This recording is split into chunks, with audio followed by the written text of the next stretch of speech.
Hi, my name is Marlene and I'm from Malta. Please like and subscribe.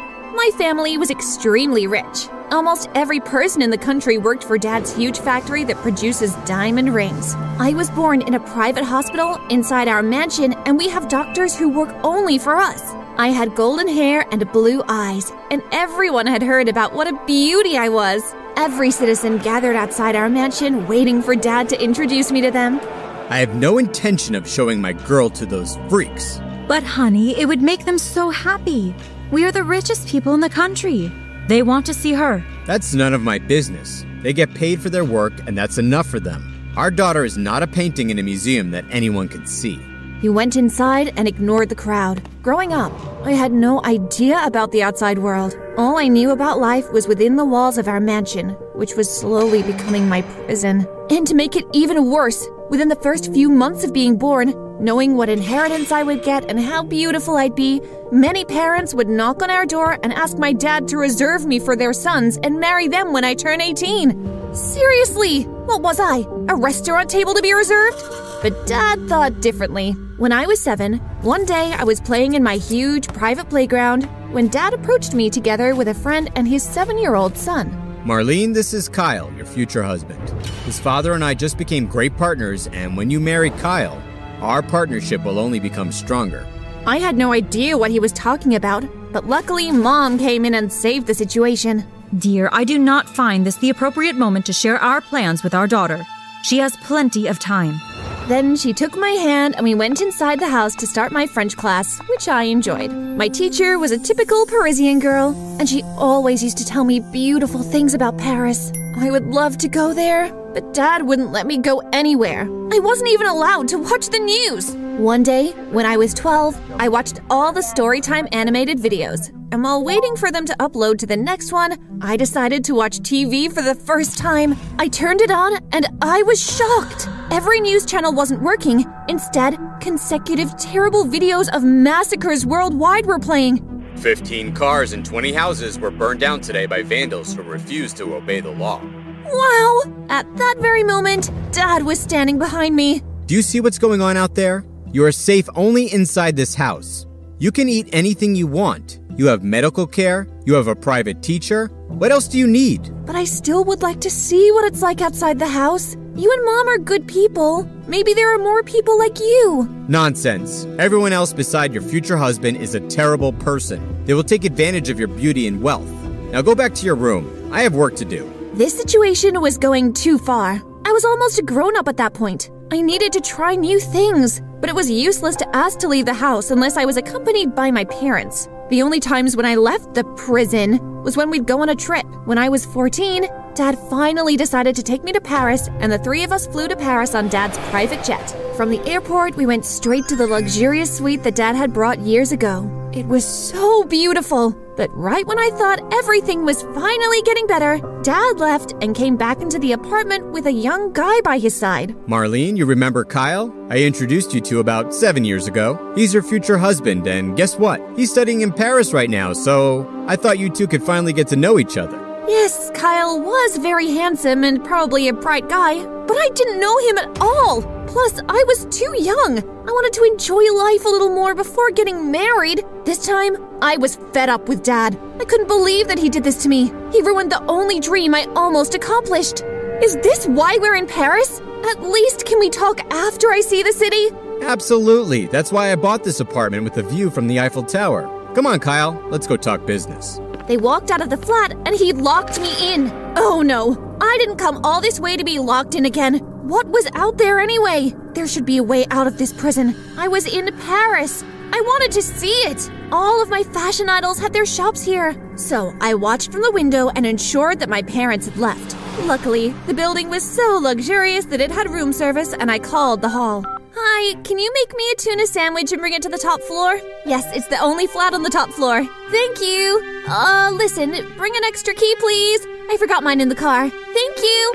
While I was waiting for the waiter to bring my order, I quickly started packing again. But if there was one thing I knew about the world already, it's that money is a huge part of everything. There should be a safe in the apartment where Dad kept the cash. I went into his studio and looked around. One of the paintings looked like it wasn't placed properly, and I guessed that the safe could be hidden behind it. I removed the painting, and voila! The safe was there! The code couldn't be anything else but my birthday. Dad had used that code for years everywhere. I pressed the buttons, but suddenly the alarm went on. I had pressed the wrong combination. At the same moment, the waiter opened the door and I ran outside. I bumped into the waiter and everything went flying, crashing to the floor. I panicked so badly that I didn't care about anything anymore. I avoided taking the elevator, but the police were probably there by now, so I took the emergency stairs. The police were also there. I improvised. Please help! The waiter wanted to rob my dad's money! He's inside! The policeman went up the stairs and I sneaked downstairs. I immediately regretted what I had just done. Poor waiter! He was gonna get into so much trouble. But I panicked and that was the only thing that came to my mind. I finally left the building and crossed the street and stopped for a moment and looked back. From a distance, I saw Dad's car pulling up in a hurry in front of the entrance and both my parents running inside. I kind of felt sorry for them, but I also felt sorry for myself for being a prisoner for such a long time. Mom was paying for Dad's misbehavior too. Anyway, I kept walking cluelessly. I was in Paris without a penny, without clothes, but at least my French teacher had taught me well. I spent 2 whole days just walking and eating other people's leftovers. My clothes were dirty and my stomach was empty, but I wasn't going to go back to that prison. I slept in public shelters which were full of kind people, contrasting to what Dad had told me. 2 days later, while walking on the street, I saw my picture hanging on a tree with the word missing. I covered myself and kept walking until I reached a restaurant. I entered. The waiter approached me. He was a very cute boy and about my age. Since I've always been served at home, I didn't even know how to order and I just said, "I'm hungry." Of course you are. That's why you are here. How could I help you? I don't know. How can you? I want to eat, but I don't have any money. How can I eat in this place? I wish I could help you, but today's my first day at this place. Please? I looked up at him and saw the kindness inside his eyes. Okay, here's what we're gonna do. I'll bring you a nice plate with chicken and rice. You eat most of it, and then at the end, call me and say that there's a hair on your plate, and you won't need to pay anything. How could the world be a bad place? He was an amazing guy. He brought me the plate, and we stuck to the plan. Thank you very much. I have to go now. I went out and waited for him. He came a few minutes later with a smile on his face. I don't even know your name. I'm Pierre. And you? My name is Maria. Nice to meet you. Where are you sleeping tonight? I don't know yet. Let's go. And then he started walking. I didn't know what else to do, so I followed him. While walking on the street, Pierre stopped and looked at one of my missing pamphlets on the trees. Look at her. Do you know who she is? No. And I turned the other way around so he wouldn't spot any similarity between my current appearance and the girl in the photo. It's just a super spoiled rich kid who has no respect for other people. You know, for 5 years, I worked in the building where she came for her luxurious vacation and told the police that I wanted to steal from her dad's safe. Can you believe that? I spent 36 hours in a police station just because her father wanted me in jail. Suddenly, the whole world collapsed onto me. Pierre was the waiter who I had sacrificed to escape. I had ruined his life by lying and getting him arrested. Luckily, they found the videotapes of the apartment and the story was cleared up, but I had already lost my job by then. We walked for about 30 minutes and then arrived at his home. It was the smallest place I'd ever been to, but somehow it felt like home more than my real home ever did. Here are some towels and some clothes from my sister's. She leaves them here for when she comes over sometimes. You could take the bed. I'll pull some blankets and sleep on the floor.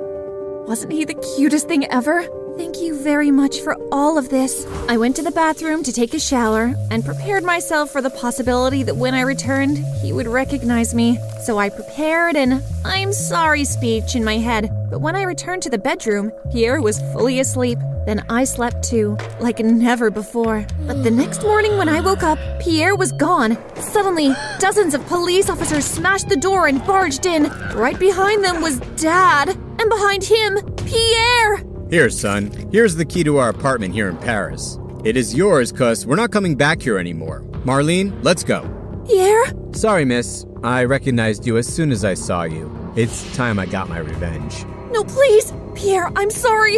It wasn't intentional. I just panicked and wanted to run away from him. Don't let me go with him. He'll put me back in prison. Prison? What's going on here? You told us that your girl is missing, not that she escaped your prison. That's not your business. Come on, Marlene. I've got better things to do. In the meantime, Mom walked in at the right moment as always. No, you have nothing better to do. The best thing to do is take good care of your daughter. If she escaped from us, it means that something might be wrong. Instead of giving her orders, maybe you should start trying to understand her. And she came close to me, sat with me on the bed, and hugged me. For the first time in my life, Dad was speechless. Pierre was still there, looking at me, but now he was sad and probably understood what he did. I'm sorry, Marlene. I didn't know. I never would have called your dad about your old life. No, I'm sorry that I got you fired. I didn't mean it. I just panicked. Well, I think this is a personal matter now. Let's go, guys. They left, and finally, Dad spoke.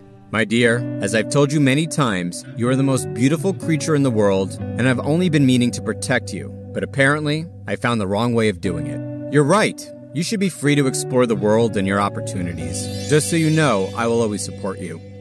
And again, another thing that happened for the first time, we hugged. So, what do you want to do first? I knew exactly what I wanted, and I didn't have to think any further. I'm staying in Paris. I want to study at Sorbonne. Pierre and I will share our apartment. Dad's eyes went wide open. As friends, he deserves a proper place to stay, and you will finance both of my studies and his. It's the least I can do for him. It's never easy for a parent to let their kids go, but consider it done. 2 years later, when I and Pierre were having breakfast in one of our favorite cafes in Champs-Élysées, a guy showed up at our table. Marlene, you're still with this dude? It was Kyle! Kyle? Do you know this dude? Well, yes, he was supposed to be my husband. Luckily, we didn't marry. Looking at you, I know now she didn't deserve me. Suddenly, Pierre got angry and stood up. You stop talking like that about my girlfriend right now. Chill, honey. Kyle was just leaving. Right, Kyle?